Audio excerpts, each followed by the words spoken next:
Hi, welcome back to Girls Dream Big's video blog series featuring incredible women and their story. I'm Stacy Taubman, founder and CEO of Girls Dream Big, and our guest today is awesome. Her name is Aimee Dunne, and she wears many hats. She is the director of Prosper Institute, as well as starting a company called Navigating Networks. But so I want to just dive right in and talk about, how are you a girl dreaming big? I love the notion of dreaming big because I think it's so different from achieving. Oh, yeah. And I've always, it's different to think about what you do as a person who has goals and likes to achieve things and what you do to dream big. So I don't think I would have always called myself a dreamer. Okay. I was a doer, but not always a dreamer. And I think your organization kind of actually brought me to... Really? And the name of your organization, Girls Dreaming Big, it's not girls doing cool things. It's not girls getting great jobs, it's girls dreaming big, and that can be so different for everyone, and it's very aspirational rather than, a lot of us are doers, and it's more fun to be aspirational, I think. So I think I'm a girl dreaming big. The closer I get to kind of my purpose, and we don't always know that, but in thinking about it, I think the closer you can get to finding your purpose and heading towards that kind of leads you to big dreams. And a lot of dreaming is not being afraid. So I think I think I'm a dreamer because I've been able to get a little closer to my purpose and chase that a little bit and not be afraid to kind of own that and try to do it. And I think that's important. It takes a lot of work. To be able to dream big, I think you need to turn inward. Yes. And figure out, who am I? Yeah, what are my dreams? Absolutely. Well, on that note, that's a good segue. What advice would you give your younger self? Probably to pay more attention to myself. I think that I think when you're growing up, there's a lot of pressure to do things a certain way and to not really do some of that inward reflection. Right.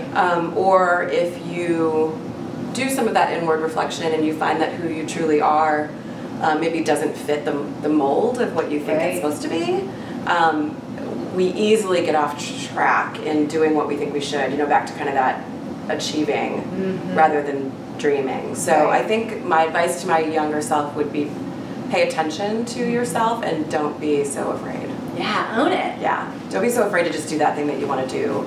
Don't be hesitant to say you're good at something. Don't, when you recognize that sweet spot of something that you love, don't be afraid to go after it and don't be afraid to own it. And when someone compliments you on what you're good at, don't hedge that. Like, be like, yeah, that I am. You're right. I should think about that for what I want to do. Or that's so hard for so many women. Oh my gosh, it took me a long time too. It's an ongoing process. Yeah, it's the imposter syndrome. Right. And I still feel it. I mean, part of what I do for Navigating Networks is help people tell their stories and bring people through workshops that kind of help them learn how to get their story out there, and whether that's networking or pitching their idea or connecting to resources. That's something I'm really passionate about doing well and authentically.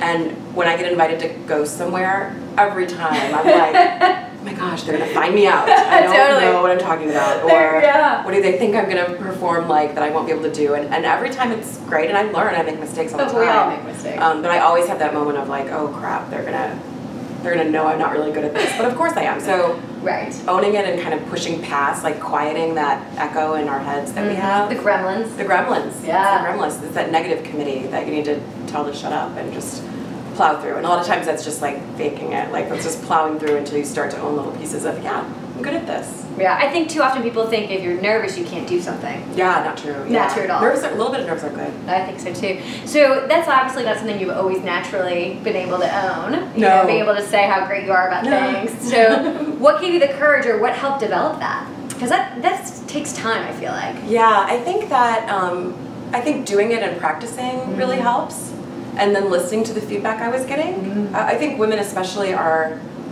even when someone like compliments our hair or compliment, we're like, oh no, it's this. I just you have great hair. I think I probably did that to you when you came in. Like, oh, this I don't know. So we don't do that very well. We don't take compliments very well. We don't own that as much as we should. So I think listening to those compliments that I've received and saying, you know, when someone would say, this is really helpful, what you brought me to was really helpful, I'm so glad I met you because you helped me do X, rather than kind of thinking like, oh, doesn't everyone do that? Right. Kind of trying to own that a little bit. And I think that ties in with finding your sweet spot of purpose, because once you start to do that more, it's a little self-perpetuating.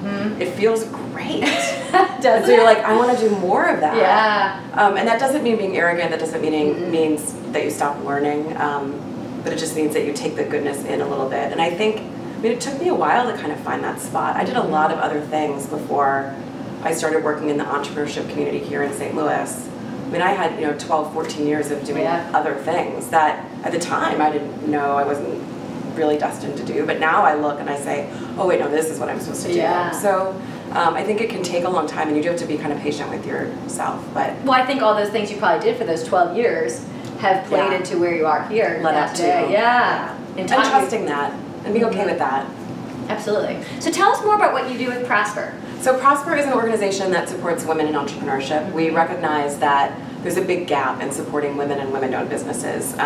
Women access networks differently, women access resources differently, they access capital funding differently. And so Prosper was launched about a year and a half ago just to create space for women to get comfortable learning about the networks that are available to them, being around other women who can support them, learning some things, we try to advocate on behalf of women in entrepreneurship, and maybe accessing a little bit of capital that can grow their businesses. So it's a really special thing, I think, because I worked in the entrepreneurship space in St. Louis for probably 5.5 years before I came on board with Prosper. I was a volunteer before, and now I get to do it with more of my time.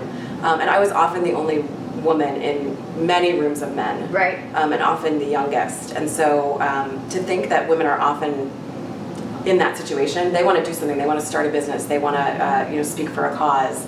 It's difficult to do that when everyone's not like you in the room that you're trying to navigate. So what I love about Prosper and what we do now is that I see these events that we host, and it's mostly women, and a couple of men walk in the room, and we love having them because you can't make the change without everyone supporting. But I see women walk in, and they're like, oh, here's where everyone is. I got my this tribe. Is cool. This is like my people. And just helping them with that confidence and with the knowledge to build their businesses. And to bring them around each other and recognize that we can support each other. And creating that Me Too moment. I think that's so powerful. Yeah, I think sometimes we feel like we have to be really competitive with each other because there's not enough space, right?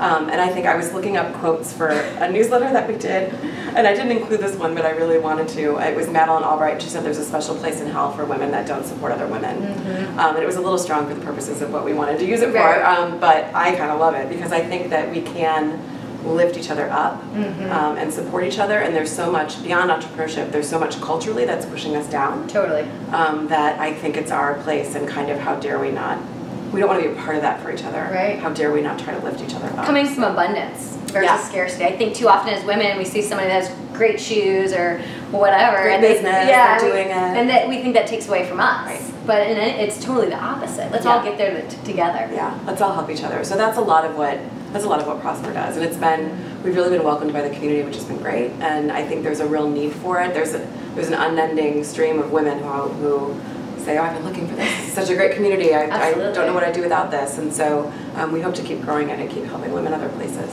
So we've talked a lot about Prosper, and we talked about your journey, but I want to hear more about navigating networks. What's your favorite thing about the company you started? It's so funny to even hear you say that the company I started. Hasn't that settled in yet? It does. You know, it's so funny, and it has to do with like the courage and the bravery and the owning things. You're right, I did. Yeah, it's an awesome company. People pay me to do things, so I guess that's starting a company. But it really was, I came upon that when I made a career transition, and I recognized that I had these skills. I kind of realized that I had these things that I like to do, and these skills that could help people. And when I made the career transition, those were still there, so I was trying to figure out what I can do with them. Absolutely. So it became a company, and really my favorite thing about what I do there is I get to talk a lot about how people tell their story, and try to make that as non-threatening as possible. So I think I talk a lot about things like networking and how to do that well. I talk a lot about pitching yourself and pitching your ideas. I talk a lot to people about kind of moving, whether it's for a business or a nonprofit, kind of moving from that idea stage to what do you need to actually make it happen, and connecting to resources. And I think people hear a lot of those things, pitching, building an idea, networking, and they go, oh my gosh, I don't want to do that. It's really scary.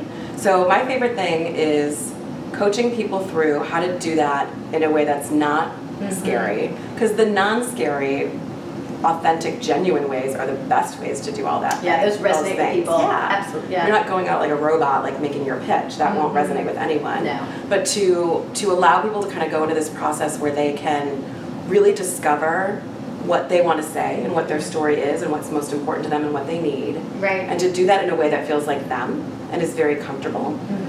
That's my favorite part about just helping people tell their stories. And I've done that with, in the last just couple of weeks, I've done that with high schoolers. I was about to say, like, when you talk about this, I'm not thinking this is an entrepreneur thing. Yeah, I'm thinking this is something that anyone could really benefit from. Yeah, I think so. And as I learn more about it and as I grow and kind of build my repertoire, because we're always learning, right? There's always more to know and to change and to do. But I've started thinking about this a lot because I talk to high schoolers. Good. I recently talked with interns, college interns that are home for the summer and doing things like that. I talk to entrepreneurs a lot because that's kind of where I live.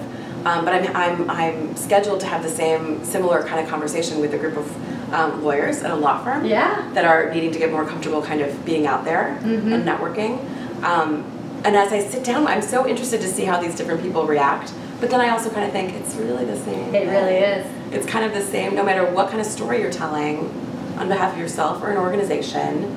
If you're interviewing for a job, or you're writing a college essay, or you've moved after college and you've got a new community that you want to be a part of, it's all the same talking about you. Right. And connecting to things that you need. Well, I think the key word there was connection. Yes. I think the key to networking is building connections. Yeah. It's not what can I get from you. Right. It's establishing those connections and relationships. And not in a way that's fake. That's like, okay, I went to that event, talked to that person. Right.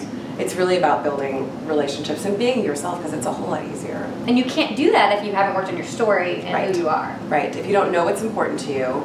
And I think the biggest thing that I see people struggle with is knowing what they need.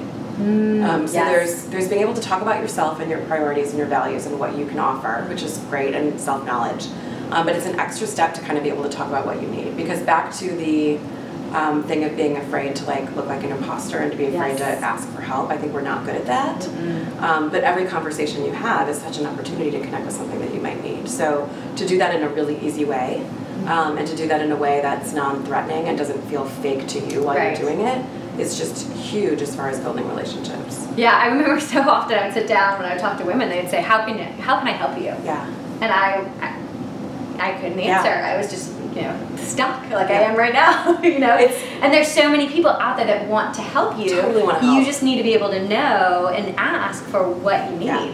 And if you're not ready with that, there's just a certain amount of preparation and practicing. If you're not ready with that, it's really a lost opportunity. Oh yeah. I got the opportunity to meet someone just recently who was kind of a big deal in one certain part of the startup environment, and it was a kind of a serendipitous thing that connected really fast. And I was getting ready to go over to him, and it's kind of physician heal thyself. I went, oh no, I don't ask. I don't know what I'm asking him for, and so I had to really think about it fast. Because what a shame if I was like, hey, yeah, nice to know what you're doing. Here's what I'm doing.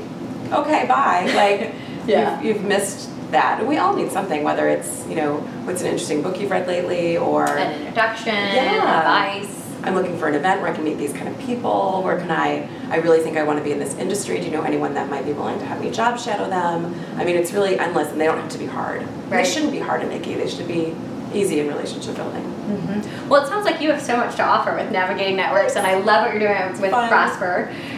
So thank you for coming on and chatting with us today. If someone wanted to find out more or connect with you, how would they do that? Yes, Aimee at navigatingnetworks.com. Now your name is awesome, but it's spelled a little different. So it's AIMEE. So AIMEE at navigatingnetworks.com. Now, do you have social media as well they can follow? Yes, Twitter. Thanks, that's probably the easiest. My Twitter handle is Aimee, AIMEEINSTL. So AIMEEINSTL. That's probably the best way to connect. Well, we loved having you today, so thank you so much. And I hope you guys enjoyed it and took a lot of great tips and tricks away from it, and we will see you next week. Thanks.